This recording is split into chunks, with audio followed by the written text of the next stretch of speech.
Welcome to the Everything Actioncast, the official podcast of EverythingAction.com.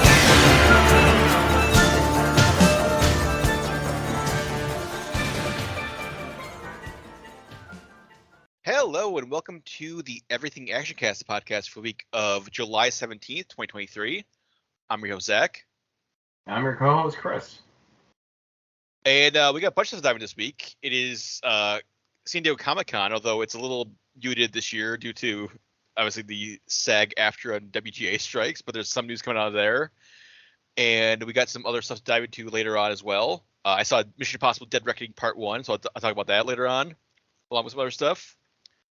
But let's kick things off with the news. And at the Ninja Turtles Mutant Mayhem panel, which featured Ninja Turtles co-creator Kevin Eastman, we got news that the original 1987 animated series is coming to Nickelodeon. They've gotten the rights back. I think there was some sort of issue where the original distributor, Fred Wolf Studios, had the rights still to the original animated series. But now Nickelodeon has the rights to those, and they're going to start airing those on Nickelodeon. Also, the other kind of ancillary Nickelodeon channels like Pluto TV and YouTube and some of the other places Nickelodeon owns. Is Paramount Plus able to show it? I was looking in the article on Variety and stuff, and there's no mention of Paramount Plus, which is weird. You think that would be a big, massive, that'd be a huge boost to Paramount Plus if they got the original Turtles series on there. Yeah, that would make more sense to be there. But I know Pluto TV already has a Turtles, I think it's Turtles Forever or Turtles Power 24/7 channel. So now the original episodes will start airing on that, showing up on that channel. And then the official Turtles YouTube channel can start airing the original episodes again. And it's all 193 episodes of the original Turtles cartoon are part of this deal. So I mean, I could finally finish the series. I as much as a big fan I stopped watching for the last 2 seasons when they had a friend, a guy, human, that whenever he was enraged, he would mutate into something, mutate into a monster. Okay. Do you remember that?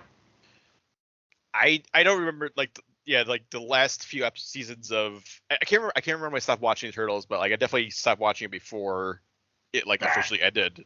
I stopped. Yeah, me too. Because it ended it ended in 1996, and I was firmly in Power Rangers mode by then, because Power Rangers was started a few years before that. So and plus it was hard to watch reruns of it. I had no idea when any of the Turtle shows would be on besides the USA block, the cartoon block. I mean, that's probably where it was, because it wasn't on Saturday mornings anymore. It wasn't on ABC or anything anymore. And unless your local network syndicated it, still it wasn't airing. I think they did for WB 11 for me growing up. I think it just depended on what your local station was doing, if they were gonna pay for the old Turtles episodes there. Yeah, the more I think about how insane it was to get cartoons and syndicated material onto networks is just an insane negotiation. Thank God, I think it's a lot easier now for shows to not do that.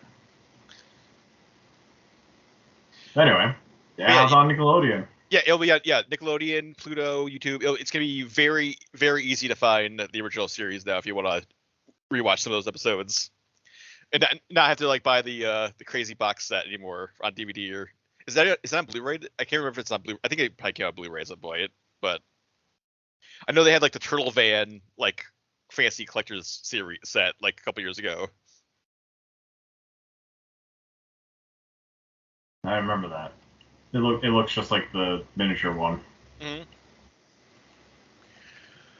So we also found this week that AMC theaters, I think we talked about months ago, they were going to do this crazy plan where they were going to charge you based on where you were sitting in the theater. Like concert seating. concert seating, like if you wanted the premium middle section of the theater, was going to cost you way more than the like front row, and then the back row is going to cost a difference than the sides. They're calling it Sightline. They're canceling that. That's not going to happen anymore. It's going to be just normal theater seating going forward at AMC. Yeah, it's unfortunate just because someone who sees movies very infrequent, I would rather pay a little bit to get a good view than the random assholes that would go and don't give a shit that they're like dead center and like prime view. I don't know. I'm kind of split because I also think in other countries do theater seating for movie theaters? I don't know. I don't think they do like concert seating style where it's like you pay for the position you're in. Huh. And they did try this at some pilot theaters. I think some New York City theaters and maybe some other like AMCs around the country. And apparently they found out that most people were willing to pay more for premium seats, but no one was willing to pay like for the front row, even if it was cheaper. So the front row still would have been empty probably, even if they like implemented this like initiative for AMC. I'm also thinking that pilot must have been super terrible for them to decide it's not worth it. Like, did no one go to that one theater then? They said there wasn't enough interest in the idea of offering a range of prices. Well, I get discounting the front row, because that is, I think, the worst seat. Well, you already have. I think most theaters do like, was it before 6 p.m. is matinee? That's all the discount you need, I think. Yeah, but if you're coming into the theater and all you have is the front row and you really need to see that movie, I can see discounting that front row. You know, like that should make more sense because at least you'll get seats. Otherwise, dead center. I don't. The front. If it was just the front row, I'd probably just go out and like get a refund or try to get a different time for the movie. I would not sit in the front row and watch the movie. The last movie I saw front row, and it was just because we got there late and there's no reserved seating, was for Power Rangers, the reboot movie. And it did not make the movie any better. Let me tell you that, by being really close to it. Plus, I think that was right before the local movie theaters in my areas did reserved seating. Mm-hmm. So after that, reserved seating, not a problem. I think the last time I was in basically the front row was maybe like Dark Knight Rises or one that like. Ooh, that's a hard movie to be in the front row. That's or Dark Knight or Dark Knight Rises is one of those.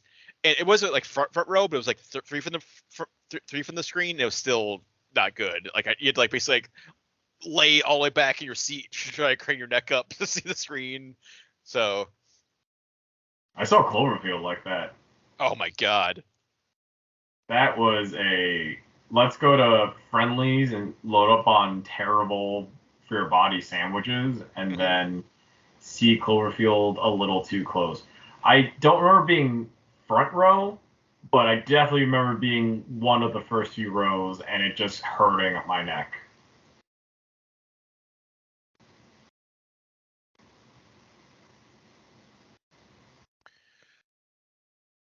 But so you wouldn't worry about it anymore at AMC. They're reverting back. They were gonna, if this had taken off, they were gonna implement it by the end of this year. But I was not gonna do it anymore. It's the pilot program's canceled. We're back to just normal AMC prices, whatever that might be at your local AMC.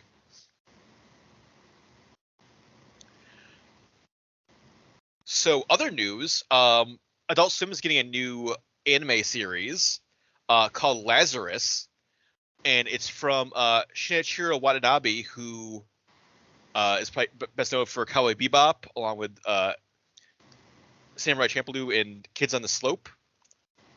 And it's also going to feature Chad Stahelski, the director of the John Wick movies, is going to be designing the action sequences of the show. So it's basically going to be Cowboy Bebop with John Wick action sequences in it. And also Japanese jazz musicians and DJs are going to provide like a mix of a jazz electronic score. I guess probably like reminiscent of a Cowboy Bebop score. And we're gonna find out more on Saturday. There's gonna be a panel for it at Comic-Con. So probably by the time you're hearing this, there's probably more information out there. I mean, maybe next week. If there's a trailer or something next week, we'll probably talk about more next week. But there's a like Saturday early evening panel for this show at Comic-Con. And it's set in 2052. It's about a Nobel Prize winning neuroscientist who develops a drug called Hapuna. That basically cures everything, but then it has a side effect of it causes death 3 years later if you take it. That's what the Lazarus thing is. That seems like a. And there's some sort of special task force that's like assembled. I guess because maybe the guy who developed this drug is like knew it was gonna kill people and like put it out there like malevolently, and then like there's like this team is like assembled like to try to stop him.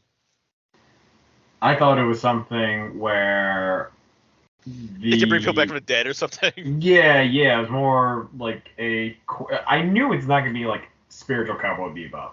I already put that idea out of my head because even the follow-up shows, they always want to make sure that their next thing is different from the last thing.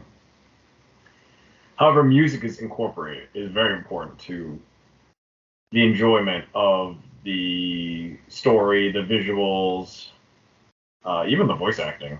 Mm-hmm. You know, the one problem I can see is that if they try to imitate the like bebop style by just saying, yeah, let's go back to that again, and like, have you watched the original Cowboy Bebop anime yet? Some. I've seen like the first couple episodes of it. It takes a little bit to get into it. It's definitely a cult following with it. Like by this, it's popular. You just got to give it more time, and in the right lens, it's very like it's multiple visits to enjoy the show as the whole. But my problem again is that basically people are putting on a pedestal really soon without knowing what the limitations are, because we only know the director, or is it the original Cowboy Bebop director, right? Yes. But I think it's a whole like ensemble that really brings that together. So it's like, it's cool that they are working, but no one saw Big O, which was I think the first project that Adult Swim or Cartoon Network like commissioned and said, please make us a fun mech robot in the style of anime, and they're like, okay, but we're gonna have budget cuts. And that's still like terribly underrated. Big O. Mm-hmm. It was done by some of the veterans that did Batman the Animated TV show, or the animated series.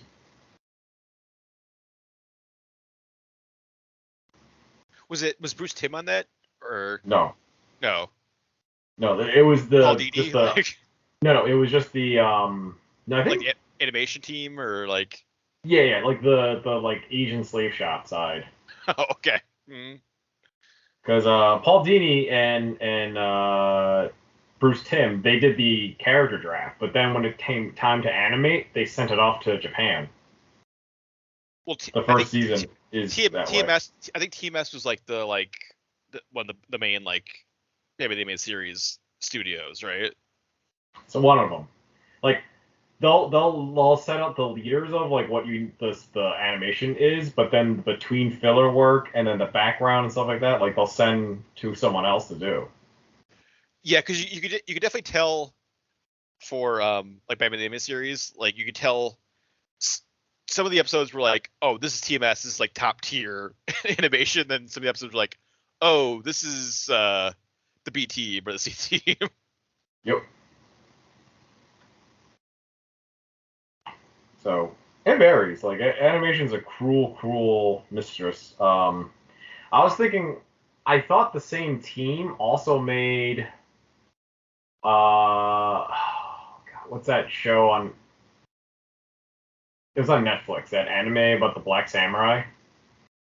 Oh, Yasuke, I think maybe. Yeah. It was like Yusuke. I thought that was the same animation studio. And Yusuke got buried. I remember that was like a very popular. Hey, this is cool. This is gonna be a great anime. Blah blah blah. And then it came out, and then no one said anything.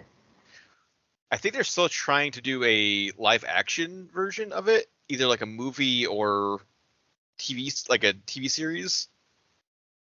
I hope they do. I hope because it's a really interesting story. The only problem is that the anime is this like I don't know crazy fantasy version that it's the first episode seems like to be normal and then it just spins out of control and then it doesn't stop.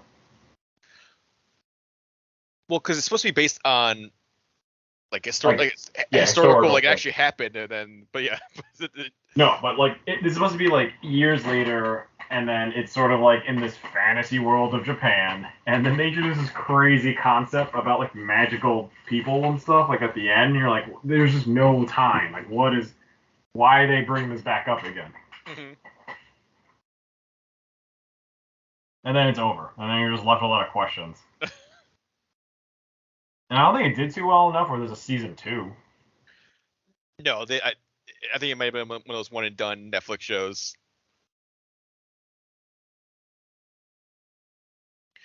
Either way, like I'm excited for more anime. Yeah, hopefully we'll hear more Saturday if you're hearing this. I mean, if you're hearing this, you might already know more info. And then if there's anything major, like if there's a trailer or like more like if there's like first look or any sort of thing, I'm sure we'll talk about next week. But we are getting there's more details coming imminently here at Comic-Con. So speaking of Asian action stuff, we also found out this week Netflix is getting a new movie from Indonesian director Timo Gijanto, who brought us The Night Comes for Us and also The Big Four. And he's got a new Netflix exclusive movie called The Shadow Strays, which is going to be a big ensemble action movie. I don't think not a lot of people that I think were like American audiences are familiar with, but a lot of like Malaysian and Indonesian actors who are up and coming, like young Indonesian actors. I mean the night. That many. No, but I mean if it's even like half as good as like The Night Comes for Us, it's gonna be incredible because that's like such an just insane action movie, like one of the best action movies like the last couple of years.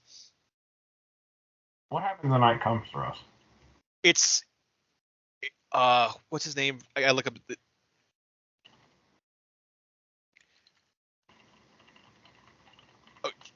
Joe Taslim from like The Raid and Mortal Kombat, and then Iko Uwais, and then I think Joe Taslim is like he's like an assassin or like a former assassin, or he's like some sort of like Trident enforcer, and he's trying to get out, and then they're like, no, you can't leave, and then they send Iko Uwais to like try to kill him.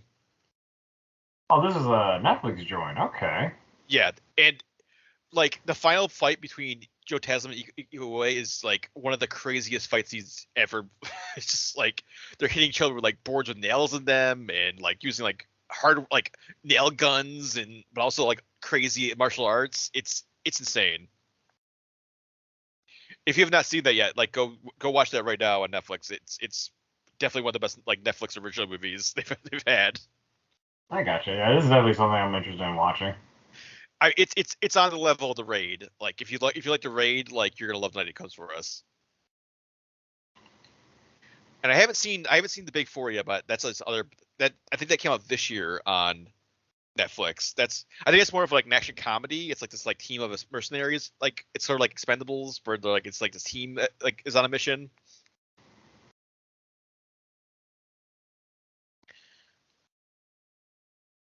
And I think he's made some other movies that haven't like come to the U.S. or like or like aren't on Netflix, but like got maybe like a limited release. He made a movie called like May the Devil Take You. But just based on that comes for us, like I'm excited for whatever he's doing. And no release date on that yet, but it's coming apparently sometime soon to Netflix. And speaking of Netflix, they also canceled their Master of the Universe live action movie, which they've been working on for seemingly years, and they spent apparently people are saying up to $30 million already on it, and but it's not going to happen anymore. So that's a pretty huge chunk of change that's just getting flushed down the toilet. That is weird. Like, why did they spend that much money at that point? I guess apparently they were trying to hold on to, it was like development costs, and then trying to hold on to like the stars that were going to star in it, and also the directors, because they had Adam and Aaron Nee, who directed The Lost City, the Sandra Bullock Channing Tatum movie, were going to direct this movie, and then Kyle Allen was going to star as He-Man, and yeah, and then I think it's been through like a couple of iterations, because I thought at one point like Noah Centineo was gonna like star as He-Man. I think that might have been when it was gonna be like an actual like theatrical like Sony movie or something. Mm-hmm. And like John M. Chu was gonna direct it, and then McGee was gonna direct it, and then this new version was gonna be a Netflix original movie, and they've been working on it since like 2019, I think, because they got the rights in 2019 for Master of the Universe. That's why we got like those other. We got the two animated series on Netflix that are Master of the Universe. But yeah, we are not getting a live action Master of the Universe movie on Netflix now. So yeah, the saga of like trying to like do a new Master of the Universe continues. That's kind of disappointing. Yeah, just to have the Dolph Lundgren movie. That's it. That's the only Master of the Universe movie we're ever gonna get. And it's an insanely popular franchise for the time. You know, like it was a cultural phenomenon, and it's treated as if it's like, I don't know, like sort of lower than G.I. Joe. G.I. Joe had like cartoons, like one-off cartoons, spent like weird movies, but still generally regarded. And I think like it just never got the nostalgia treatment that it deserved. Well, I think those like animated series are pretty popular on Netflix. Like, I mean, but that fell off the radar. I mean, also like controversial because like people like some people hated the Kevin Smith one, and then like the other one was kind of like a weird. It was the future, and it was like younger He-Man. He was like a teenager, I think, or something. The other was that the one when he had a ponytail? I think he had a ponytail, and then it was like kind of like they were all flying. It was like flying car. It was like set on Eternia, and it was like flying cars and like robot Skeletor and stuff like that. Whoa. I only because I remember leading up to the Netflix one, they were trying to rebuild that nostalgia, and it was doing a history of where you should start your He-Man journey, like watching the original cartoon, watching She-Ra, and then not watching She-Ra for this other part, and then the reboot where I don't think She-Ra's even in it. It's just no. There's one version of He-Man where he gets teleported to the future, but it's set in the original series. But then there's another He-Man where Skeletor's face melts off like really early. Well, there was a follow-up. If you're going back to like the 90s, like I think it was like early 90s after the original series, there was like a follow-up, like the New Adventures of He-Man, which I think is the one you're talking about, where like he was traveling to different planets, and it was like more like a Star Wars where he was like in space. I think there was a new villain maybe, but Skeletor was still around. No, I think that's the one where He-Man gets asked to like go save another galaxy, and they just recruit him. Mm-hmm. I remember because Secret Galaxy did a review of it. The one where he has a ponytail is the one Yeah, the New Adventures of He-Man Yes, that ran from the 90s. That was the one where He-Man, it's a follow-up to the original, and he hangs out with space people and like a transformer basically. Mm-hmm. And then there was a reboot. There was a like early 2000s reboot, I think, on Cartoon Network. Yeah, that one was the one where Skeletor gets horrifically like burnt and his face melts off. Mm-hmm. That one, I believe, was. I'm trying to look real quick. I think just Masters of the Universe. It wasn't even called He-Man. Oh, it's He-Man and the Masters of the Universe.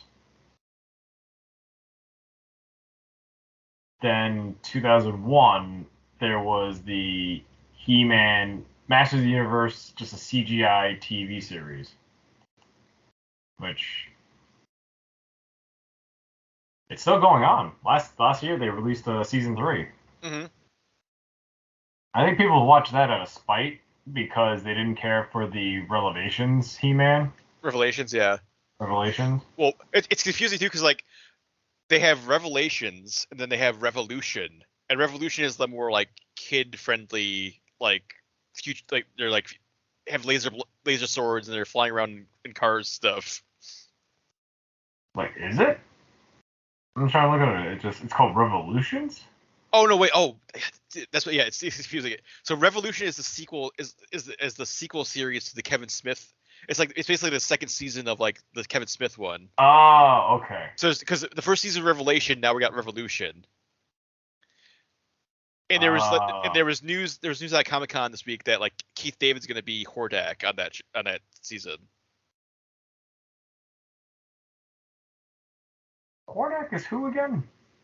He was the one, like I think he was introduced in like She-Ra, but he was like the like basically like the new big bad is like, oh, you thought Skeletor was bad? Now it's Hordak and the Horde. Like Hordak had a bat face. Yes. He essentially had the same look as Skeletor, but I stopped watching around then just because I wasn't a huge He-Man fan. Mm-hmm. Like I knew of He-Man, I watched 1 or 2 episodes, not understanding what's going on. But yeah, I just never really got into it. And then He-Man and the Masters of the Universe is it's like a CG, it's fully CG. That's the Netflix like more like it's teen He-Man and like all the other heroes are teens and they're trying to defend Eternia from Skeletor. And he's just like discovering his powers. He's just trying to discover like the the power sword and everything. Yeah, leading up to the Revelations show, the comic of He-Man was cool. It was explaining the Eternia Kings and then the Power Sword and then He-Man's place in this cycle of being heroes and stuff. Mm-hmm. That was cool. Then they all let it fall apart by having it just, I don't know, from what I understand, having it be more of a message show than a, like, girls can be warriors too. All right. Girls get done. It was a girls get it done show, and that's where I think it started picking apart, because it wasn't even the bloodline or anything at that point. It was, oh, if you head run towards the hero's journey, you'll be a hero yourself. But let's ignore the fact that He-Man's sister, or Prince Adam, or Princess, whatever her name is, could also be a hero. She-Ra, but that was her alternate name. Wasn't she, like, she had a name. It wasn't She-Ra all the time. Well, it was like Princess Endora. Because it's Prince Adam and Princess Endora, I think, were He-Man and She-Ra. But there's also Teela, who I think Teela was the main character of Revelation after whatever happens in the first episode. Well, because Teela is like, oh, she loved Prince Adam but didn't know that he was He-Man. Mm-hmm. So she felt betrayed by that. It was a big thing. I kind of got it. I was looking into it and going, all right, this doesn't make sense for like a character arc. It was just this bizarre, like leap in character arc. Like, they just didn't focus in on the time on explaining things. It was just, okay, this is where I'm at now. I'm sad. Okay.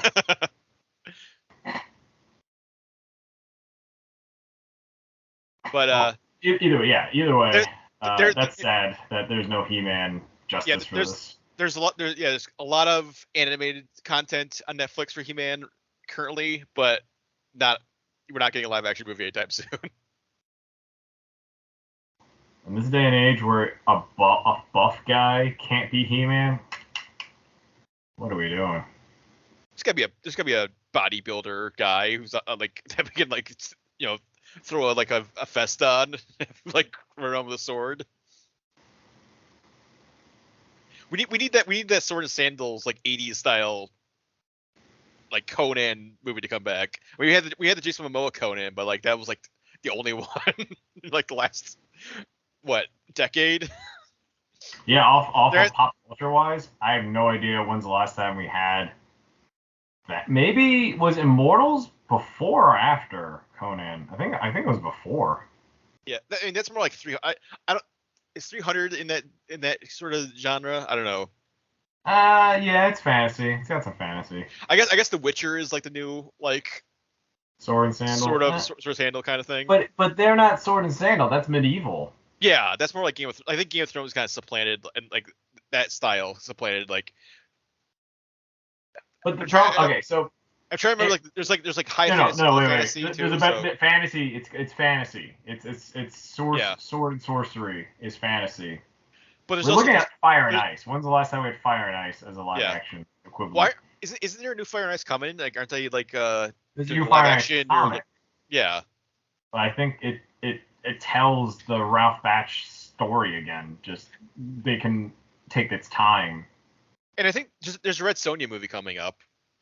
That's true. See, that I think is more sword and sorcery because half the time in those adventures they're traveling, and when you're traveling, you're just coming across sand. They're wearing sandals and whatnot.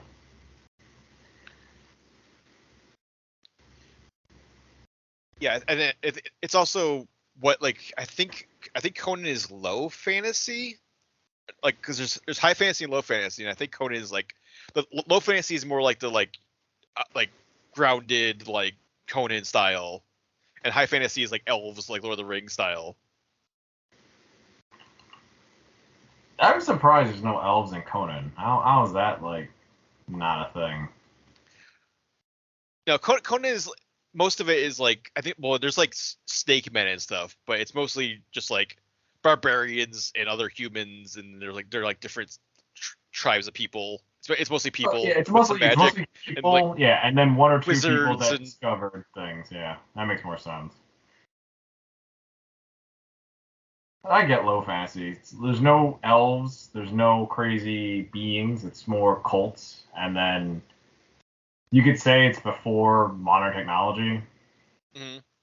But I mean, the 80s was all about like low fan, especially post Conan, because you had like the barbarians. You had like all those like what was that? Was that series that like Red Alert Muse I was talking about? Like something that it's like there's like a whole series of them. There was multiple like knockoff series of like Conan movies. Like the Barbarian Brothers were in like one. There's like Beastmaster, I guess, was kind of like a Conan knockoff.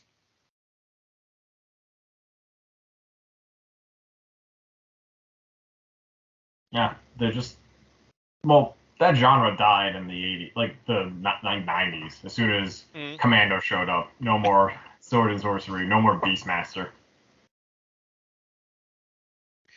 Deathstalker, that's the series. Well, didn't they have like 4 Deathstalker movies? There was definitely a lot of Deathstalker movies. And I think the first one was trying to be like a straight up Conan movie, but then the rest of them were basically a parody of them because they like got really like goofy and ridiculous.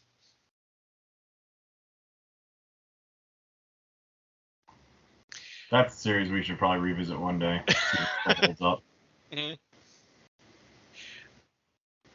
anyway, yeah, He-Man. Hopefully maybe someday we'll get a new He-Man live action movie.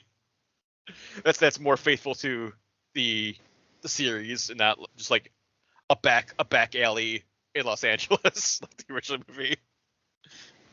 What are you talking about? There's a music shop. There's a gymnasium they can work in. There's a Star Wars element. Like all your high fantasy favorites. The chicken restaurant. the one street. The band nerd that knows how to play the future synth guitar. That one, yeah, the like Gwildor, the character who's not in the cartoon at all, who's like clearly supposed to be Orko, but they didn't have Orko in there for some reason. They didn't have the rights. How super weird. Yeah, Canon Films, those maniacs. But anyway, that's it for news this week. So why don't we jump into show and tell? And Chris, what have you been watching over the last week or so here? So I haven't really watched a lot of movies lately. I've been watching a lot of anime, surprisingly. Just kind of catching up on modern day anime. Did I ever talk about Chainsaw Man? Maybe briefly, I think. Well, I finished the first season. And it's good. I remember reading the comic here and there. If I see it, like I'll read it in the store. The anime does a good job of just cramming all the volumes into one like streamlined story, but you lose out on all these other sub characters just because they want to focus on really just the main core of the story. So they just remove all the filler. But I didn't realize how much filler means to a lot of people, to all the sub characters. You know, like it's just like one episode, we'll just dive into this one part. Anyway, back to the main character. But anime works that way where when it only has like 13 episodes, so they really try to use all that really efficiently. Where in the comic, they're just like, let's just keep pumping out like arcs and side stories to fill in pages because there's nothing else to do. So it's a show that I think in order to follow its appreciation, like you watch a show, then you read the comic, or if you read the comic, then you watch a show as like a Cliff Note version. But it's definitely worth watching just because if you haven't really watched anime, you're getting back into it, or you go to an anime convention or comic book convention, and there's just random ass cosplayers that you have no idea who they are, and they're dressed like the Men in Black, but anime style. Like 8 out of 10 is most likely going to be a character from Chainsaw Man. It's a paranormal hunting like unit. It's like a governmental like demon hunting squad, and then the latest guy that he brought on is a demon guy who made a deal with like a devil, or like in this case like a demon, that when he pulls a ripcord that's in his chest, he transforms himself into a creature with a chainsaw head and chainsaw arms, and then later on he gets all these like upgrade stuff just because he gets more powerful. But it's just like not like, it's one of those animes that it knows it wants to be violent and kind of weird and perverted, and it just goes, yeah, this is it. Like, we know this section of anime fans, and let's just aim towards that hardcore. I do like a good violent anime. You know, it's definitely not gross over the top, but it's one of those like visually you just let it go nuts, and every episode tries to one up it. I think I might have mentioned this a few episodes, but finishing the season, I'm ready for the next season. It's one of those like they throw a lot at you, and then they throw characters that you start to like, and then they just get rid of them. Mm-hmm. So it's I don't know. Like, I get why people say the comic book has more time to understand these characters, but because I've watched them like this, it just like, oh wait, what happened to that? It's like, oh yeah, like they're like, some people are mad, you know, they're like, they never covered that arc. But I recommend it. The second anime I watched was Jujutsu Kaisen. Maybe I'm pronouncing that wrong. It's another anime that is about a governmental magic squad, and this time around, instead of hunting demons, they hunt like sorcery items. I think in Japanese, Jutsu Kensen translates to like sorcery fighter or something like that. But this is about a kid who is a high school kid who stumbles into paranormal things because a group of his classmates discover an artifact of like cursed material, and then basically because of this artifact he's able to witness like the like underworld and like magical things, so he can see demons and stuff. But there's a whole like ranking system of demons and whatever. He gets possessed by an ancient being, so it sort of follows like the Naruto rules, where it's just a guy who's always been an outcast and no friends, and then because he's like embracing his like outcast nature, he becomes more popular, and it's like the one thing he really wanted, was just to have friends. So it's one of those animes. But the writing is really good, at least the American dub version, because it straight up is making fun of other animes and other things. There's like tropes that it follows, so if you watch a lot of anime you'll notice it. But they do this side character who is basically just every generic mentor character in all these animes that is just doesn't give a fuck. He's sort of like the mature anime viewer that he's kind of aware, not like it's a parody, haha, like, we're in this sort of anime, this style of anime writing, but at least the dubbing is good enough where they'll say like, oh, like, why is this person doing that? And the mentor character's like, just because she's crazy, like she's a crazy bitch, and you're like, what? So it's funny, like it's definitely, I could see why more it's very popular with older anime fans too, and also younger ones, but especially when it hits like a generational difference between a certain age group, that makes it more of a phenomenon. I think it's like number 2 anime in like Japan and America, just the following. But let me just make sure where people are gonna watch this, because I just watched it a bunch of places. Kensen is Crunchyroll or something, right? Yeah, Crunchyroll definitely, but I think maybe Netflix had it at one point. I think it's on.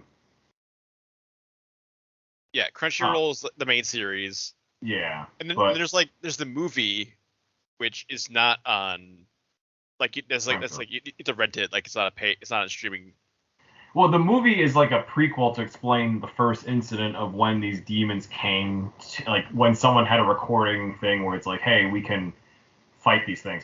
Also, Jujutsu Kaisen's on Disney Plus. Like, it's weird. I think internationally, the distributing rights to other countries is Disney Plus for Jujutsu Kaisen.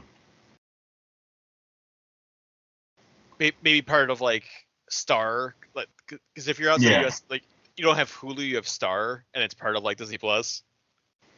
Oh, Jujutsu Kaisen's also on Netflix sometimes, and then maybe on Hulu. No, not on Hulu. Just watch says it's on Crunchyroll and Funimation now. Yeah, it jumps around. I think I saw it on one of them, and I didn't watch it, and then it's like it just pops up randomly, like because anime rights just are weird. So, I recommend it. I definitely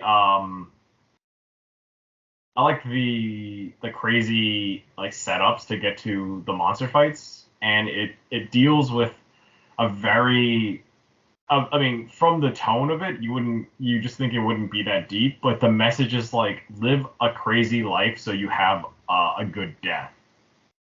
That's the whole message of the TV series, because the main character, his grandfather dies in the first episode, and it's one of those things where he tells him before anything, where it's like, hey, like, don't be like me. Like, no one's around me when I'm dying. Like, no one cares besides you. But then the grandson, the main hero, says, like, that's not true. Like, I was there. I loved you. You still had a good death. And, like, he sort of signs up to do this crazy shit because of how his fate is happening. Like, the first episode, the reason why I think the reason why the main hero gets his powers is because he eats this curse artifact that he absorbs it. Then he gets like partially possessed. So that's why there's like this other demonic being in him. And the thing is, as soon as he gets all of the pieces, the people he's hanging out with, they have to turn on him. It's like an agreement where he basically gets to live long enough to collect all these parts that are scattered all around Japan, so that at the end they can assemble it. They can sacrifice him, so it's like they can get rid of him in one shot. Because if not, if they don't, then these pieces like can eventually bring back the demon. So it's like messed up, because that's like that's what I'm saying. This is not a show that you should not watch as like a kid, just because the idea is that like we're all limited time on this earth, and the main character is already like a high school kid that understands that like concept fully, and he understood that before he got possessed. So when it just like clicked for him, that he's just like, oh shit, like this is how I want to go out. Like I want to fucking fight demons and see what happens. Like it's like what? So yeah, that gets dark real quick, and then once you're okay with that message, then it gets back on track again to do zany things like, hey, let's go to like the arcade, or oh, let's do a side mission where we just don't really kill anything but just do B plot, you know? So like no fat on that. Just no fat in Chainsaw Man, because it's straight, let's just do everything. But I think Jujutsu Kaisen, they want the opposite, where it's like, let's take our time and explore other things and build up slightly the world.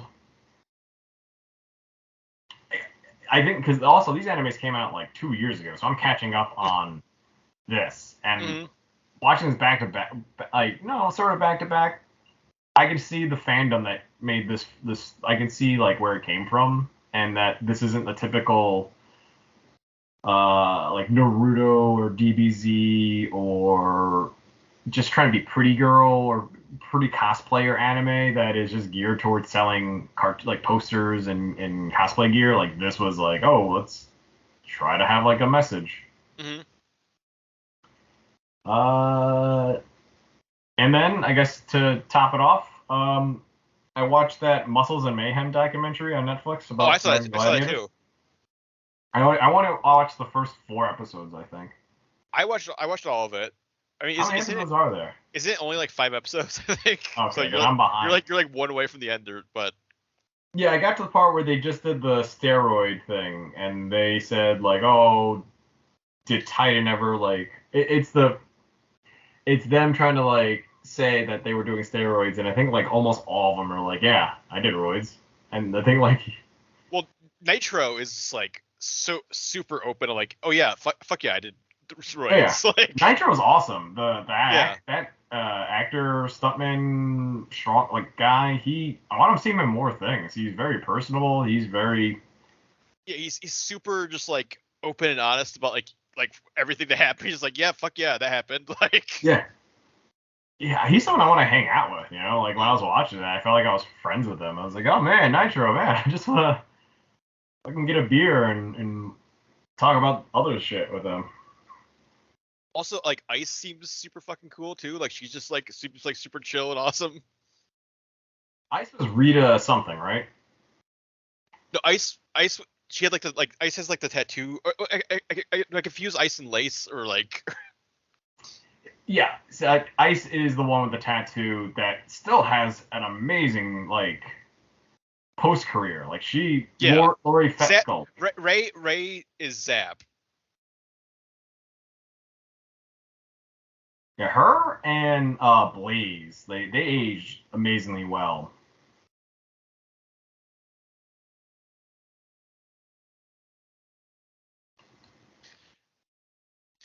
But yeah, it's super interesting. Like I love the first episode where you get to see like the super shitty pilot that they shot. I've seen pictures but never saw it, and it's just like, where can I see this like terrible version?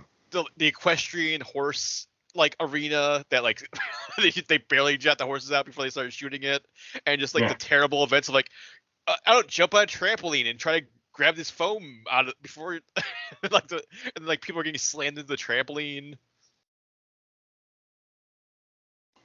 Oh, it's like everything was a hazard. Oh, I love it.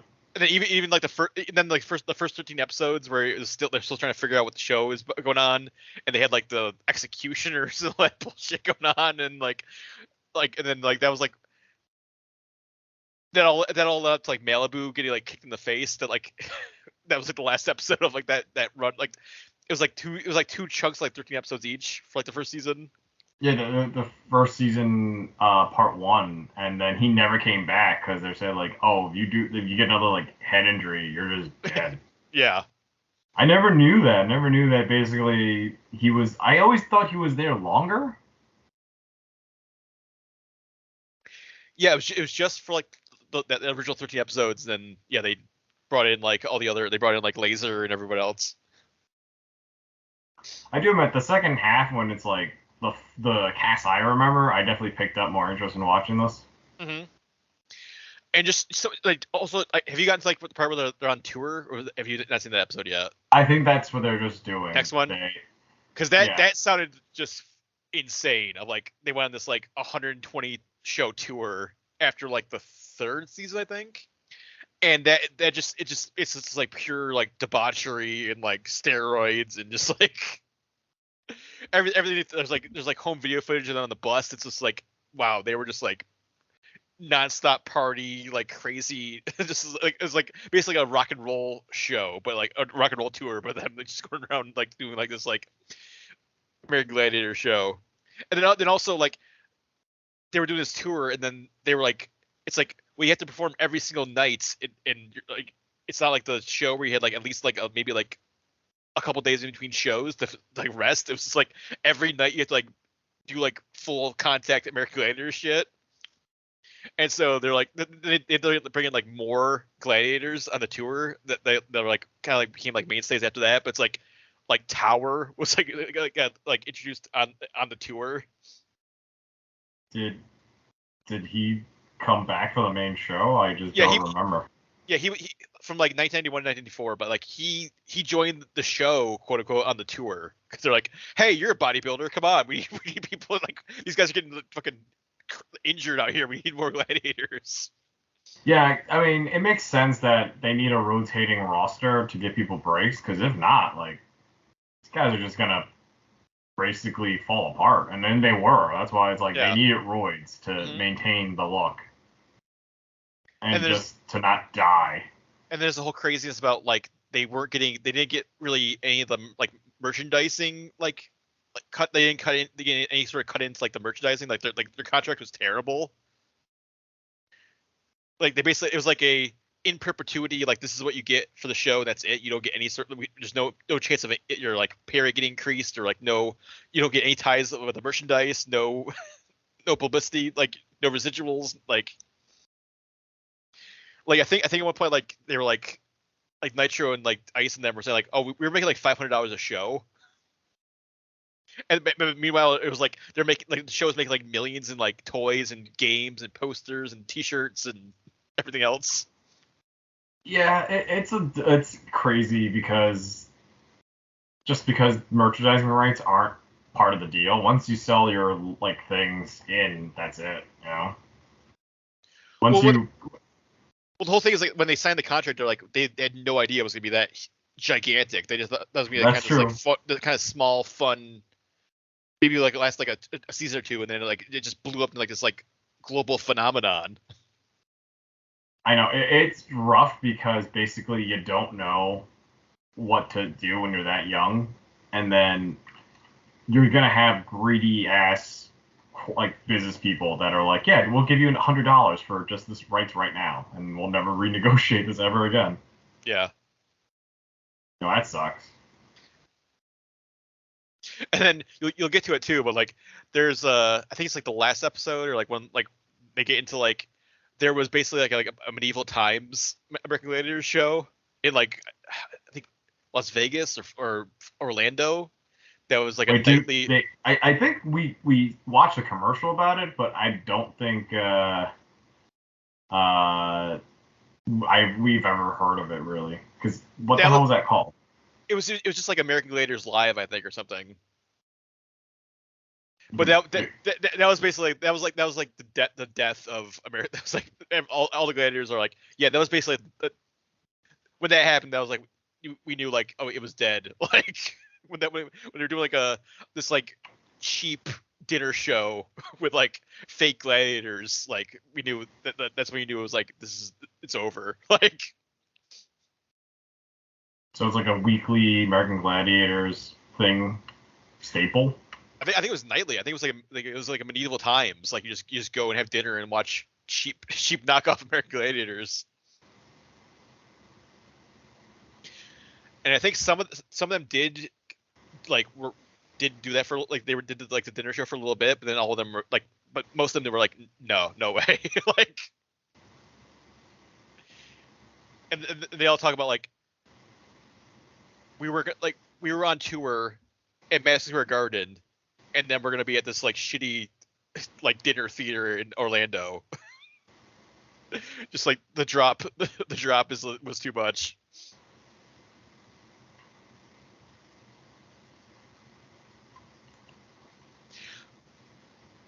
I do wish they didn't get into it. I mean, it's not really a spoiler, but they don't get into like the kids version or like the the reboot at all. It kind of just when the main original series ends is kind of when the documentary kind of wraps things up.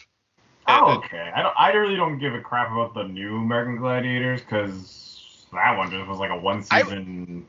I would have liked to hear about like because I think some of them did appear. They were like coaches on like the kids like Gladiators 2000, that the kids version, which was like really weird because it was all they had like. Can you imagine the same sex and drugs attitude just with kids? Just like, all right, kids, like, I'm gonna tell you how to do the gladiating, but first, let me go bang the other coach. Well, I think I think Nitro, like some of the main gladiators were like the coaches, because the kids weren't going as gladiators. They like the gladiators were like coaching them to like on the events. Mm-hmm. And then there was it was all about nutrition. So it was like you gotta climb the food pyramid. Like you gotta get like one food group from each get one item for each food group on the pyramid and bring it back down to the base here. So it's like this like edutainment, like, and then like Ryan Seacrest was the host of it. What? When did this come out? It was like during like the main show. It was like 1994, 1996 was like the Gladiators 2000, like the kids show. Really? And it was like, I think it was like a Saturday morning, or it was like a syndicated, like if you bought, I think if whatever network, like whatever like local network bought like Gladiators, they got like Gladiators 2002 with it. And so a lot of like local affiliates, like area, in like early Saturday mornings, like Sundays, on the weekends, it's like before like their main block, like before Kids WB or like Fox Kids like actual started, is like, oh, it's like 7 a.m. It's Gladiators 2000's on now. But there's any talk about that, which that would have been kind of interesting. But it's really focused on like the main original OG American Gladiator show. But yeah, it's super interesting. It's super entertaining. Like all the gladiators they talk to are like have like tons of interesting stories and the behind the scenes stuff. There's like a lot of great like behind the scenes footage, like a lot of like home video footage and stuff you haven't seen before for American Gladiators. So it's definitely, if you're a fan of American Gladiators, definitely worth checking out.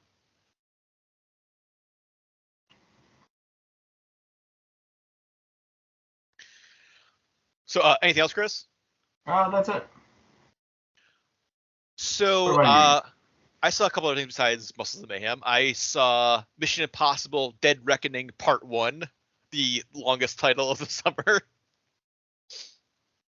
And another part, like, we're getting a lot of weird, it's like part ones are like the big thing this year. Fast X is a part 1, Across the Spider-Verse is a part 1.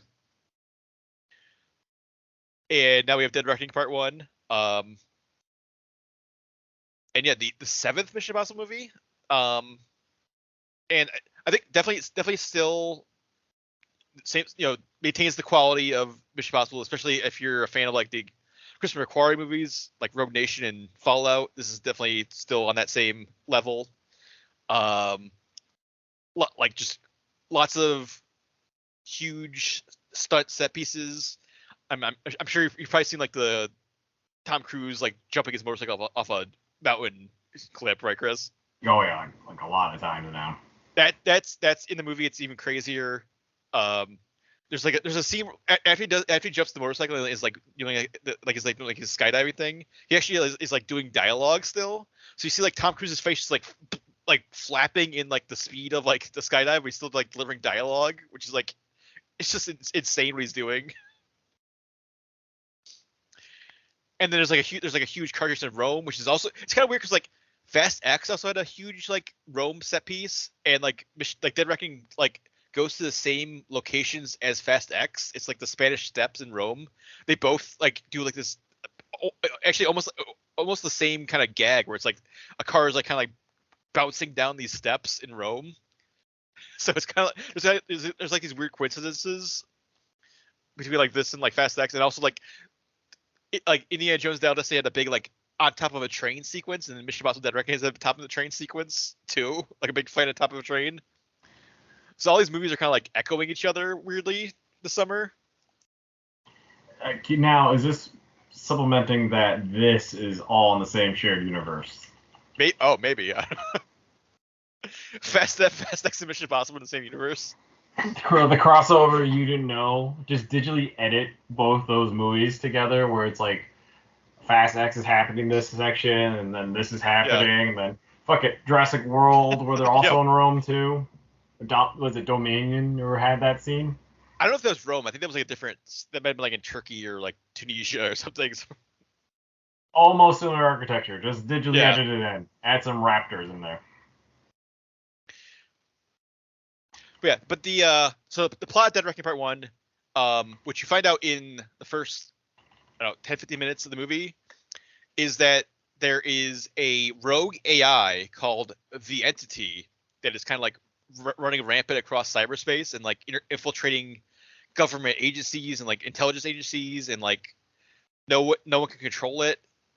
But then there's these two keys that if you get both keys, you can no one's sure what it unlocks, but they know it, like whatever it unlocks will let them control the entity. So they're not sure like where like the keys go to or what it does, like where the lock is, but they do know that like if you get the keys, then you can control like this entity, which is like the most powerful cyber weapon ever devised. Like it'll let whoever controls the entity will basically like rule the world basically, because you can like send it out to like infiltrate and destroy like anything you want cyber digitally. And then it can like impersonate people's voices, and so like deep fake people and like erase data and like maybe like surveillance footage. So there's this whole thing where like the entities out there, and then you can't trust any sort of digital, like you can't trust like radar or surveillance or digital communications. So it's God's eye again. Yes. Or it's like slightly more benevolent Skynet because it hasn't like gone like genocidal yet, but it's like on the verge of going genocidal because it's like there's some sort of like master plan it's trying to do but it's not really clear what it's trying to do yet. And so there's this whole kind of fun thing where like people are like the CIA is like forcing a bunch of people like to hard copy their documents. Like there's like typewriters that people are typing up documents, and they're going back to like CRTs and old satellites and analog like walkie-talkies. So there's like to try like make sure the entity isn't listening or manipulating anything. And then the main villain, who's played by Simon Morel as Gabriel, he's like the kind of like the human like avatar of the entity. Like he's working for the entity and like doing whatever like trying to like help get the entity's plan, like whatever it is, like in place. Wait, is anything from the first few movies carrying over to this? I mean, is that a big spoiler? Well, I mean, the main team that's been like the last few movies, so like Simon Pegg, Ving Rhames, Rebecca Ferguson are back. And then also like Henry Czerny, who has not been seen, we haven't seen since the first movie, Kittredge, like he's back, which is fun. Like Henry Czerny just like slips right back into Kittredge like effortlessly. Like it's like the same, just like smarmy, like cocky, just hates Ethan, like just like super contempt for Ethan and everything he does. But like he's like, well, I hate you, but you get results. Urgh. Damn it, Ethan. But obviously they go rogue. Like, obviously it's a Mission Impossible movie, so like Ethan and his team go rogue again, because they're tasked with like getting like the keys and delivering to like the CIA, but then they think that no one should have the keys, so they're kind of like trying to get them for like to keep them safe, like away from everybody, because like no, or to destroy the entity, because then no one should have the entity under their control because it's too powerful. Which I think might be like a kind of a plot, kind of like kind of issue where it's like the entity is like too powerful a little bit, maybe, where it's just like it can like literally do anything. Like it's just any sort of like plot like mechanic you need it to do, it'll do. Like it can, it'll impersonate someone's voice, or it even goes so far as like it can predict with an algorithm what's going to happen. So it's basically like telling the future. So like people like Gabriel like is like, I know what's going to happen, Ethan. The entity's seen it. It's already we know what you're gonna, the choice you're going to make. So it doesn't matter what you do. So that might be like a bit of like an issue of like it's like it might be like this MacGuffin is like too powerful. But I guess we'll get the whole picture in part 2. I guess like I mean it's obviously only part 1, so maybe in part 2 we'll get like some sort of like the whole picture of like what's going on with it, and what like maybe some way to like negate it or something. But right now it's basically like digital god. It can just do whatever it wants. So it's a rogue AI? Yes. Which so someone created it, and then I think one of the I can't remember, one of the intelligence agents made it, or like there was like a base version of it, but then it got loose and it started like going, and it got loose onto the internet. And now it's just like out there. But then wouldn't the best solution just make another AI that hunts that AI? Like unless that AI convinces it's basically just making like vision to the Ultron. Yeah. Well, there's another MacGuffin. So there's the keys, but there's another MacGuffin that if you find the keys, you can get to this thing, and then that thing will let you control. You take over the entity and like you control it, or you can destroy it. So that's gonna be the big thing of like 2 is like who's gonna get to like the entity, and like what are they gonna do when they get to it. But yeah, this Dead Reckoning Part 1 is all about the keys. It's all about like we gotta find it's like this global hunt for the keys, because like they know where Ethan and his team know where one piece is, but then they're trying to find the other piece, and then Haley Atwell kind of factors in because she's a thief and she steals the key. Oh, she's not like an agent. She's just no, which that's kind of the fun twist. Is like she's not a part of like this IMF espionage world. She's just a really good thief. So then she gets kind of like pulled in over her head of like, oh, now I'm in this like crazy IMF CIA espionage, like fighting car chases, which I'm not like set up for, and I hate. I want to get out of it as soon as I can. Wow, that did not see that come. And then that's like the whole dynamic of being her and like Tom Cruise, because like they're basically they're the co-stars, like they're in like almost every scene together, and then she's like constantly trying to like get away, or like betraying him, or like leaving him like handcuffed somewhere and trying to get out, and then he's like finds her and gets the key back, and then forcing her to work with them. Yeah, it makes sense. Wait. It's because she stole the one key, and you're like, oh, your skills are good enough, and now you're part of our team. We're forcing you to be part of our team. Well, I guess they get into that too, where it's like everyone in the IMF was sort of like a criminal, or they got basically Ethan Hunt was like on his way to jail, and then it was like either like Kittredge was like, I recognize your skills, so it's like you can either go to jail or you can join IMF. Is there a flashback, or it's just he says that? There's a flashback, and there's like ties Gabriel has ties to like Ethan's past, like they have a history together that's revealed in this movie. Okay. Which I'm hoping, hopefully there'll be more of that in the second one, because it's kind of like they don't really get, they introduce it, but they don't really get into it a lot in this one. Oh, is it just super vague?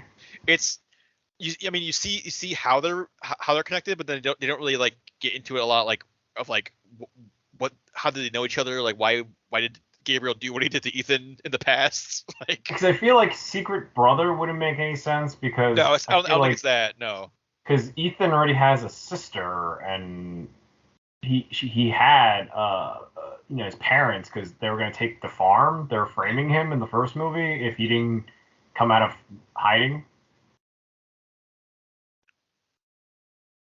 But yeah, it's just like, oh, surprise, Ethan, you're my dad. Like, wait, what?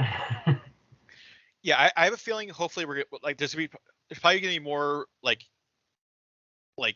hopefully more info about what Gabriel's deal is, because he's pretty like enigmatic in this movie. Like, he's kind of like mysterious, and like you don't really get a lot of info about why he's doing what he's doing, or like why he's like all like fully on board with the entity, and like why he and Ethan ran to each other, like had like this kind of like mysterious past together. So hopefully they'll get into like more of that in the second one. And then the other thing, like, Hell Yeah was great, but like because they have to like do this whole, like, it seems like she's very important to like this one and then probably this next one. So there's like they spend a ton of time with her, and then you kind of like the other members of like the like established members of the team kind of get pushed to the background a little bit. Like, like Ving Rhames, Simon Pegg, Rebecca Ferguson, they kind of like are not in it as much as like Haley Atwell. And so that's a little disappointing. Like, they're still around, but it's not like they're like there's certain points where they're just like disappear. It's just Tom Cruise and Haley Atwell just like like in a car chase in like Rome or something. So if you're a fan of like the main team, it's a little disappointing because they're kind of like not in it as much as you would hope they would be. But overall, I mean, still great. Like, just great action. All the stuff you come to expect from like the current Mission Impossible movies. There's crazy mass double crosses and heists, kind of like these heist setups. Like, here's the plan to get here's our plan. Here's how it's going to go down, and then it fails horribly, and they have to figure out a new plan. I see. I will say, I think it's like between this and like Dial of Destiny, and I think even like Fast X and John Wick Chapter 4, there's all of them are like close to 3 hours long, and then what they're doing, it seems like what they're doing is like they're like making these like super sized action sequences, like because like especially like the car chase in Rome and Dead Reckoning Part 1 is like probably at least like 30 minutes, 40 minutes long. It just seems like it keeps going. Oh, it's like nonstop. Yeah, which I mean, I'll never say like, oh, less action, please. But it's also like at a certain point, it just gets like almost like dulling, or like it's just like you're like, I don't know, you just get like you get the gist of what they're doing, and it's just sort of like, can we move on to like the next thing, maybe? You want to get to the next thing. Because like there's only so much like car chase stuff you can like. It's like, I love car chase, but like I've seen like we've been in this car chase for like 30 minutes, so maybe something different now or something.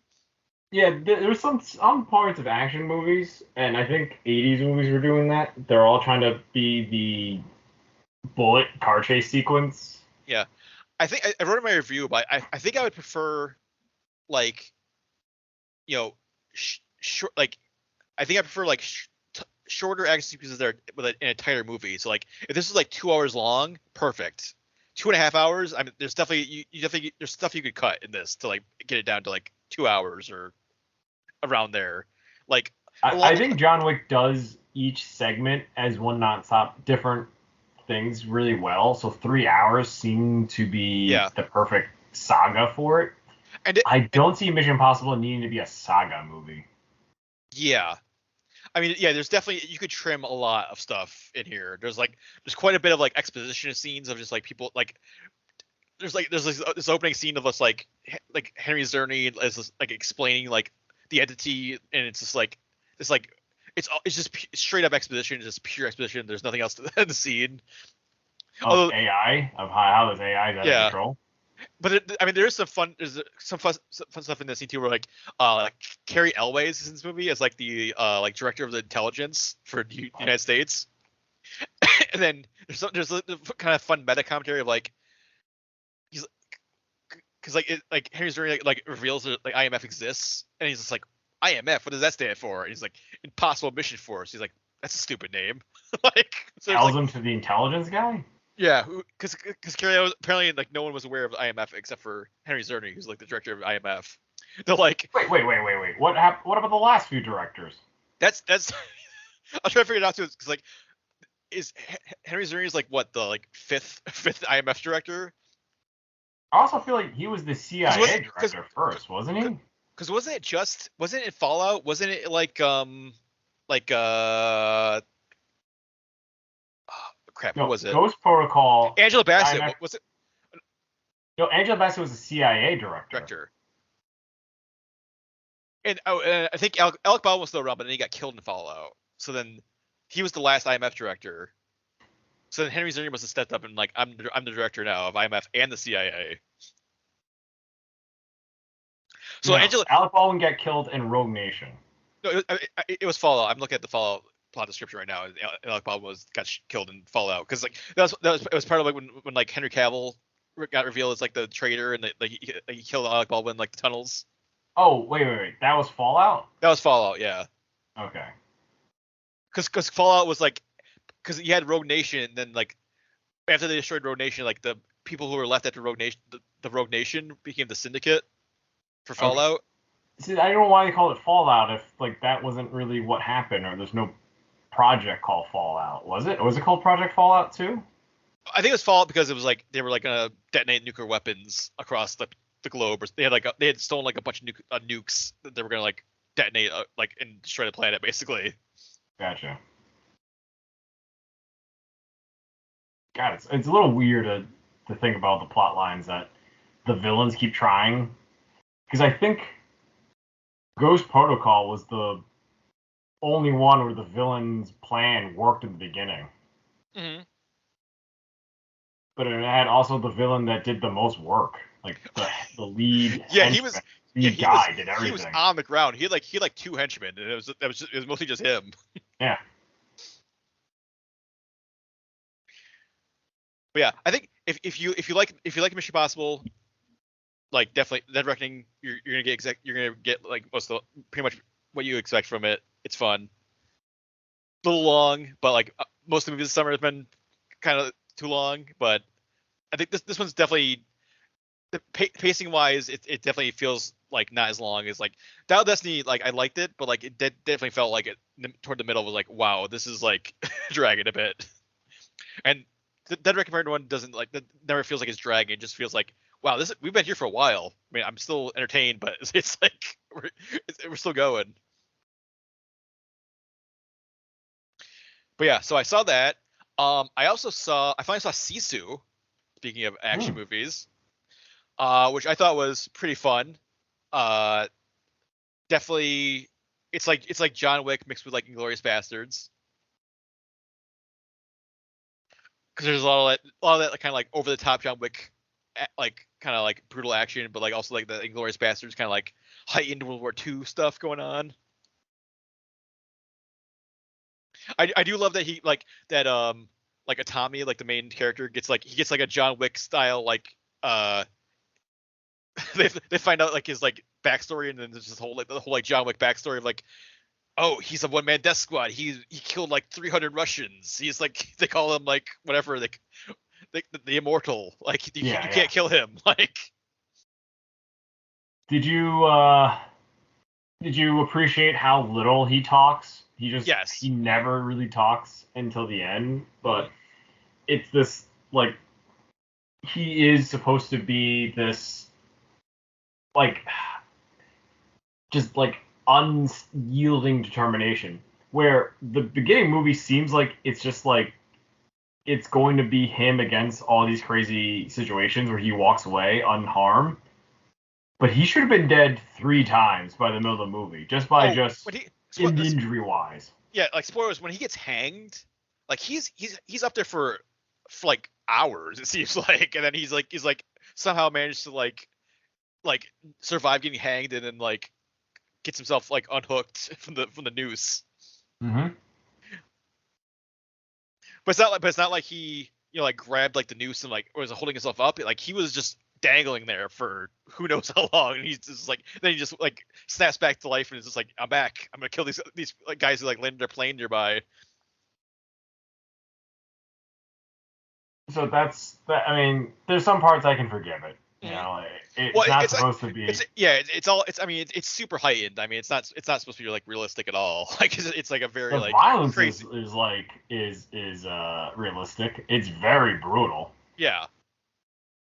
But it's almost like a comedy, just because the way the villains get killed is funny.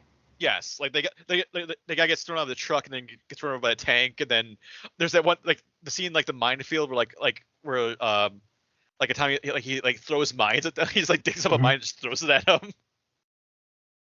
Just so casually, and then. And also just some cool like creative stuff like when he is like killing those guys underwater, like sucking the air out of their throats. Yep. Really brutal. I mean, I watched that in a Dolby quality theater, and just hearing the bombs and the grunts and stuff is an experience. I'll tell you that. Mm-hmm. But yeah, super fun. And that one is like 90 minutes. That's very efficient. Tight 90 minutes. Yeah, tight 90 minutes. You get exactly what you want from it.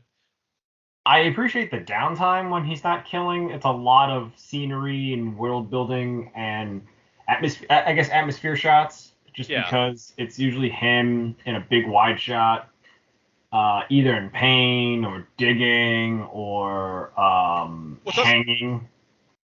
It's like a setting that you don't really get a lot of like Finland in like World War II, and like what was going on there in a lot of movies. Because they were in like they had their own like totally different situation going on there, where they were started out fighting it with the Germans, and then they signed a deal with like the Soviets, and then the Soviets you gotta kill all this, you gotta get the Nazis out of there. Mm-hmm. And then we'll help you get rid of the Germans. Yeah. And then the Germans were doing like their scorched earth, like just mines, just destroying every single village in Finland, basically. Mm-hmm. What did you think about the main villain? Because I feel like he was evil, but he was sort of not like on a fist fight level. Like it reminded me of like John Wick, the first movie, where the main villain could not really win in a one-on-one fight with the main hero. It's just like, all right, like after you fought your way and got into this level, now it's the fight. Yeah, they definitely could have either made him more like physically imposing, or had like another like henchman who's just like this like crazy buff, like just like the guy like the guy from like Raiders of the Lost Ark or something. Like they didn't have that. Yeah, it was just like these like kind of normal looking like German guys. But yeah, I mean, that's what I'm saying. Like it starts realistic, where there wouldn't be a bodybuilder on their team. But the guy is just a conniving, greedy dude. But given like how crazy it gets and like just like the overall tone, like it having a crazy, just like giant like Nazi that's like the main like final boss or something would have been like totally in line with like what they're going for here. Yeah, because even at the end where he's getting whipped in the face by a chain, yeah, that was brutal. After he boards a plane by like slamming his like knife into it to pickaxe to like attach himself to the plane from a motorcycle. Yeah, I think the movie's problem is that it just didn't ring. It didn't have good marketing. You didn't tell no story, so it just told action sequences, which worked for us. Yeah. But it's definitely gonna be a cult movie that I think when it came to streaming, people were like, "Holy shit, it's a good movie." Like when it came to digital. So when it comes to just streaming, people are gonna be like, "What the fuck? How do we miss this?"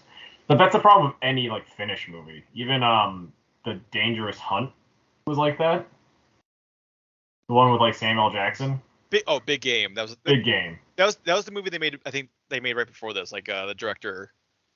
No. Before that was he made that. Then he made that Express movie, the one where it's like the holiday one where they hunt down like monsters and stuff. Well, there was. I think he did Rare Exports. Rare Exports. There's 3 Rare Exports. Well, there's a series. Oh, I guess there was. I think there was a couple of short films in that series, but like the main movie was like the first one. That was like his first big movie. And they did Big Game, and they did Sisu. So that's been his like 3 like feature films so far for Joe Mare Helander.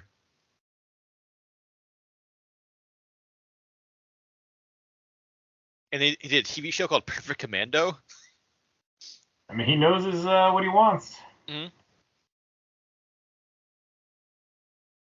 Yeah, having seen all 3, Rare Exports, Big Game, and this, I think this is definitely my favorite one of his so far.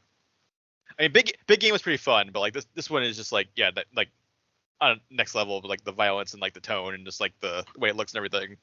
Oh yeah, I've seen the Big Game, and it's more fun character development and scenery shots. Mm-hmm. But this is like, what if we take that same comedy and tone and just actually add a shitload of gore? And it works. Yeah, and Jorma Tamila too is just like just great, just like you saying, like no dialogue, but you can tell exactly what he's thinking.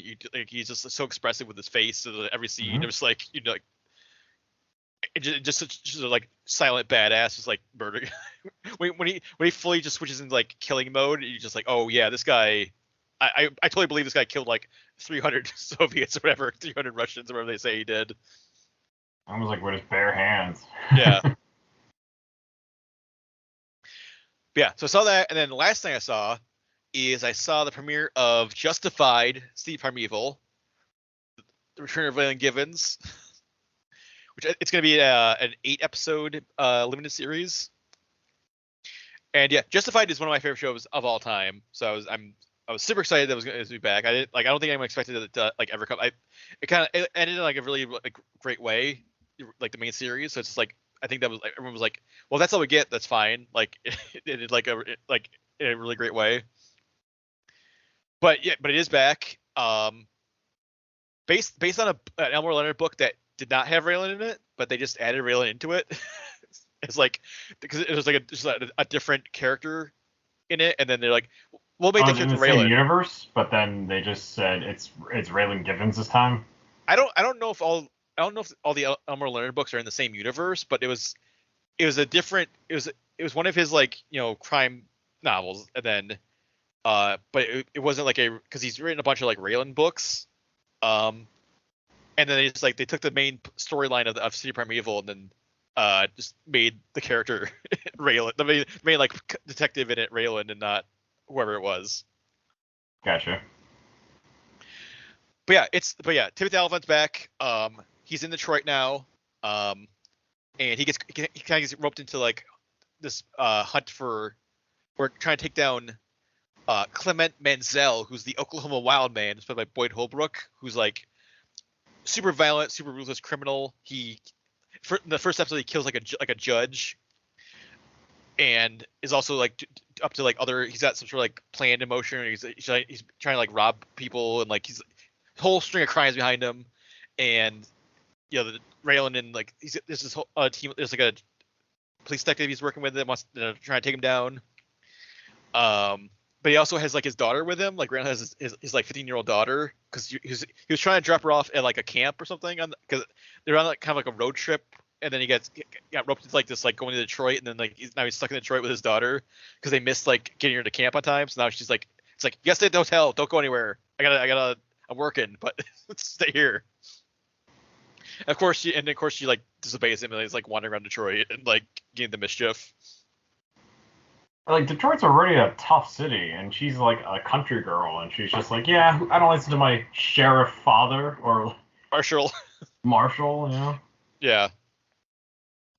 And but yeah, she's played by like Timothy Olyphant's like actual daughter, like Vivian Oliphant. So they have like really great chemistry because they're father daughter in real life. So, and then yeah, Boyd Holbrook is just fantastic. Like he's just a fantastic villain. Like I think I mentioned when I was talking about Indiana Jones earlier a couple weeks ago, where like he was like the like main henchman to like Mads Mikkelsen, but he didn't really get to he didn't really get to be fully unleashed in Dial of Destiny.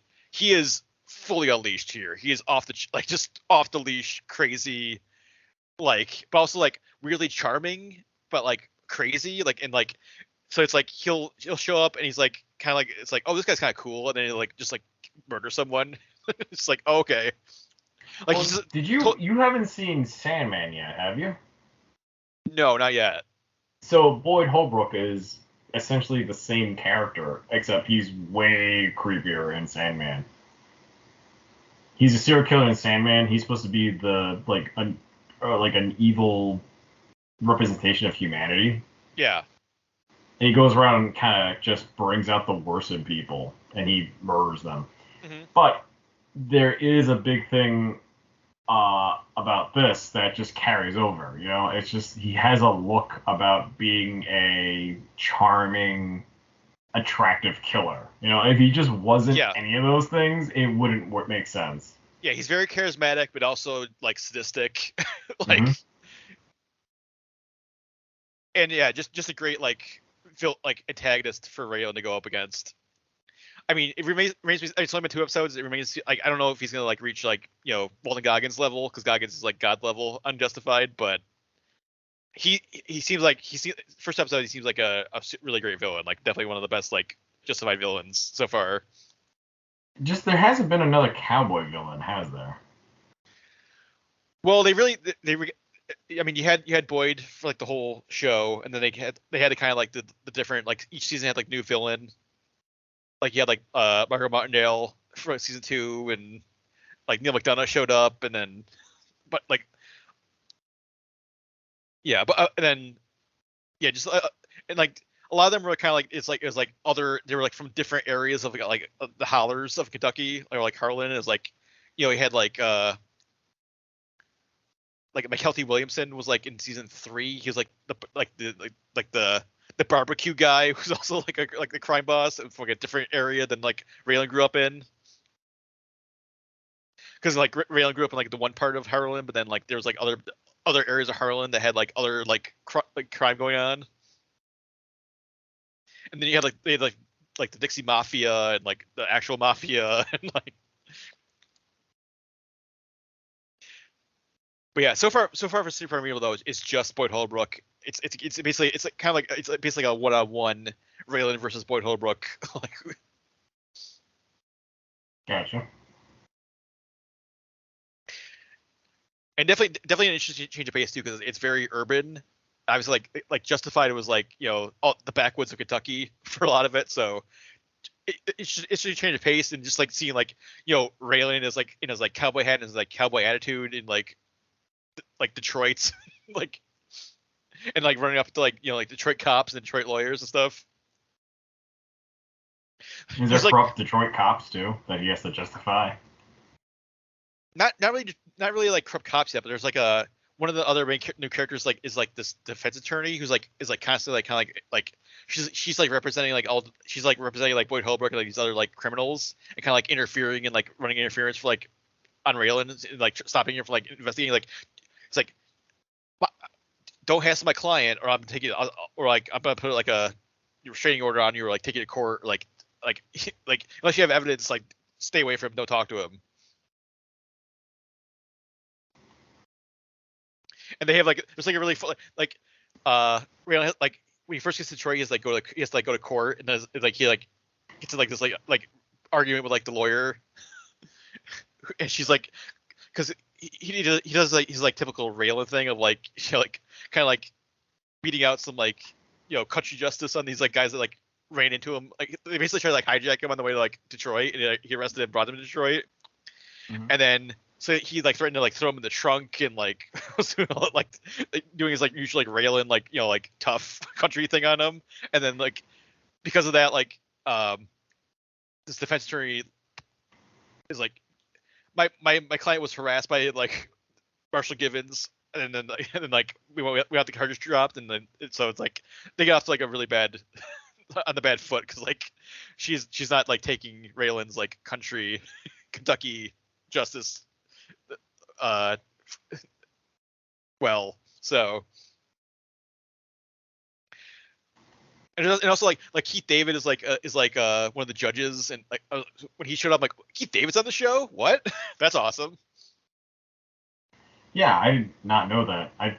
They just kept pointing that. Like, I believe they want to keep the story sort of a mystery because they want to reveal all the all-star cast just so soon. Yeah. I will say it's a little. I think it's gonna take a little bit because like, just getting used to new characters. So it's like besides like Raylan, it's like just a totally new cast. Like there's no one else like comes back from the main series. And that's unfortunate. Yeah, because the main series had so many like outside like Goggins, they had like there's like all of like the other marshals were so great, like, and just like all the other like colorful characters that showed up were great. So I definitely miss like even like the other like the rest of like the marshal team. Like there was like, you know, like Tim, who's like the sniper marshal, and who was just like the master, just like deadpan, like whatever Raylan like said or like did, is just like Tim was just like reacting to just like the most like deadpan, just like I don't give a crap, like I'm not impressed at all with what you're doing. And then like there's like Rachel, who's like the super like by the books, like constantly just like running into like just going up against Raylan of like I don't think we should be doing it this way, and then it's like whatever, I don't care.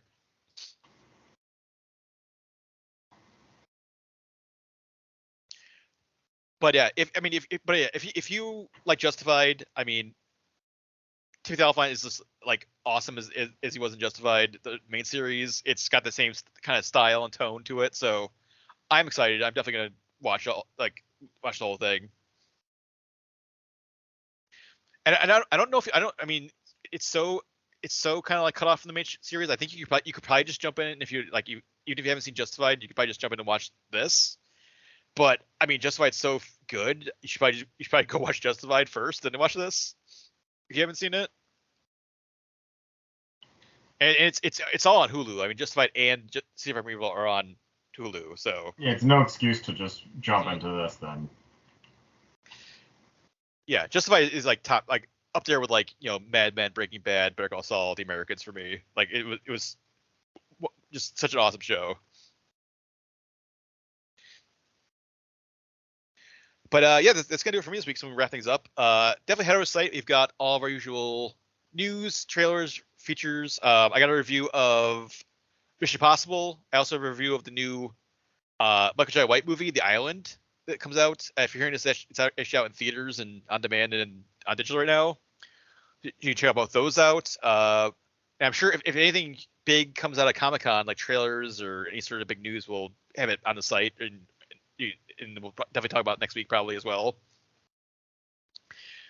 And what we're gonna have next week also is when our the Rocketeer commentary is going up, so you can head back to the site, check out our commentary for the Rocketeer. We watched that 90s classic.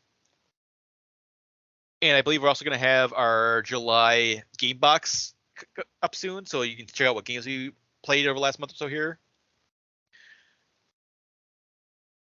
Yeah. All that on the site. So head over to everything.com and check all that stuff out. And yeah, so for Chris, I am Zach, and we will see you next week. For more Everything Action, head to www.everythingaction.com. You can also follow us on Twitter @EVAction, on Facebook by searching for Everything Action, and follow us on Instagram @everything.action. You can also subscribe and get more episodes on Stitcher, Apple Podcasts, and Spotify.